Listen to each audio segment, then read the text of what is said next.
I also know the media has been subjected to slurs, to abuse, to illegal activities to themselves.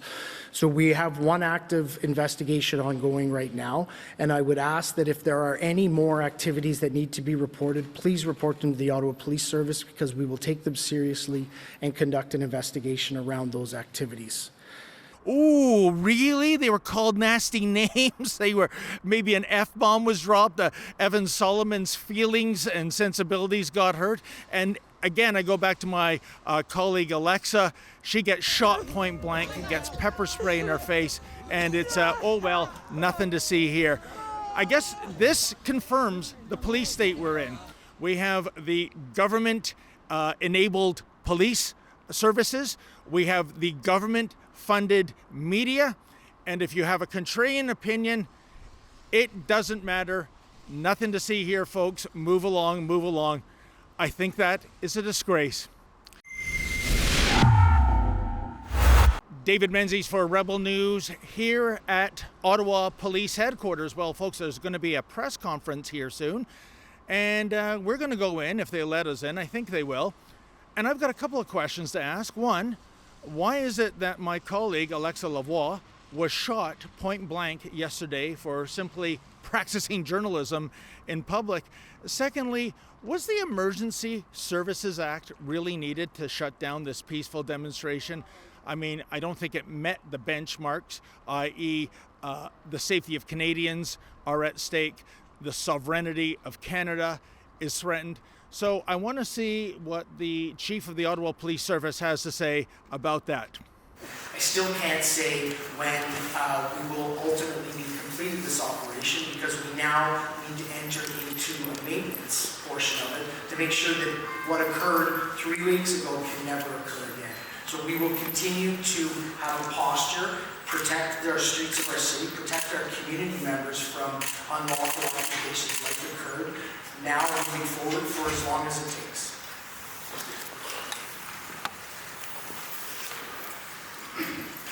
On est ici pour faire respecter les lois sur les mesures d'urgence, et on va continuer avec la phase d'entretien. Il n'y a pas de date présentement qu'on est capable de porter à ça. Tout va venir en raison de ce qui va être présenté par nous.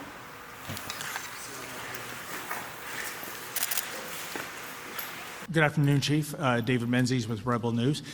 Chief, can you kindly explain how it was that my colleague to my right here, Alexa Lavoie, was shot point blank with a tear gas canister, doing some very painful damage to her?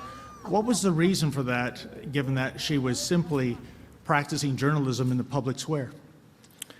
So I'm unfamiliar with the incident you're speaking of. What I can tell you is that there is complaint mechanisms, there is review mechanisms that will be engaged following this for any use of force incident that occurred.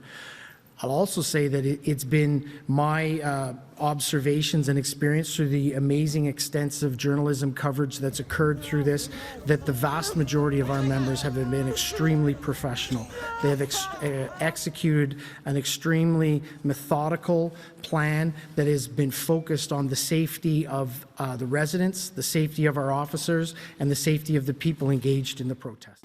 Given that the Emergencies Act requires certain benchmarks to be met, such as the safety of Canadians must be at peril, the sovereignty of the nation must be at peril. Do you think those benchmarks were met, given this was, for what I could tell, a largely peaceful demonstration and protest? So I guess I'm asking, did you really need to have this act invoked in terms of what were minor unlawful acts and basically bylaw infractions? So what the federal government, the provincial government, both enacted legislation that was absolutely supportive to helping us to end the illegal occupation of our streets. What could be described as bylaw infractions were actually terrorizing moments for the city, the residents and the communities that came around those areas. The powers that were provided to us through the Emergencies Act, through the Provincial Emergency Act, through the injunction, and through any of the other legislative means that we got to end this protest were extremely beneficial in us being able to be where we are today, see clear streets, and have residents that can again walk through their downtown core that they own. Thank you.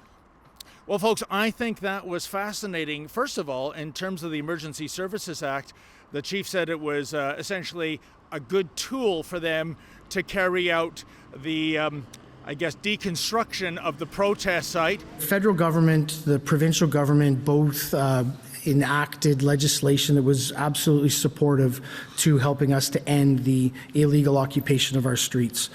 But really, did they need it? I mean, there were already laws and bylaws on the books that would allow police to move in and do this in the first place. I don't think there was any threat to the sovereignty of Canada or any threat to individual Canadians. In fact, the crime rate during the so-called occupation went down in Ottawa. What does that tell you? And then, of course, he was unfamiliar with the assault to my colleague Alexa Lavoie. So I'm unfamiliar with the incident you're speaking of. Maybe the chief is telling the truth, but given that it's received international coverage, I'm kind of taking his answer with a shovel full of salt. And finally, did you catch what the chief said at the end? He was lauding the media coverage of the demonstration and of the takedown of this weekend. That would be the mainstream media coverage, of course. I'd just like to make a couple more last comments, if you don't mind, please. So, first of all, what I'd like to say is the media coverage, the participation from the media throughout this has been quite incredible. The documentation of the activities that are going on has given people the real-life experience of what's occurring out there. So for that, I thank you. And then he said, and this really stuck with me, that he was, disturbed, perturbed by the fact that some of the members of the mainstream media were subjected to verbal abuse. I also know the media has been subjected to slurs, to abuse, to illegal activities to themselves. So we have one active investigation ongoing right now, and I would ask that if there are any more activities that need to be reported, please report them to the Ottawa Police Service, because we will take them seriously and conduct an investigation around those activities. Abuse. Ooh, really? They were called nasty names. They were, maybe an F-bomb was dropped. Evan Solomon's feelings and sensibilities got hurt. And again, I go back to my colleague Alexa. She gets shot point blank, gets pepper spray in her face, and it's, nothing to see here. I guess this confirms the police state we're in. We have the government-enabled police services. We have the government-funded media. And if you have a contrarian opinion, it doesn't matter. Nothing to see here, folks. Move along, move along. I think that is a disgrace. For Rebel News, I'm David the Menzies. Well, folks, as you saw in the press conference, the cops here in Ottawa don't seem that concerned that Alexa Lavoie was shot point blank with a tear gas canister for absolutely no reason, unless, of course, in Justin Trudeau's Ottawa of 2022, practicing independent journalism is a crime. Maybe it is. In any event, we're not sitting down when it comes to this. We are going to launch a legal challenge. So if you'd like to kick in to help Alexa pay her legal fees, please go to standwithalexa.com. That's standwithalexa.com. And if you can contribute $1 or $2, we would greatly appreciate that.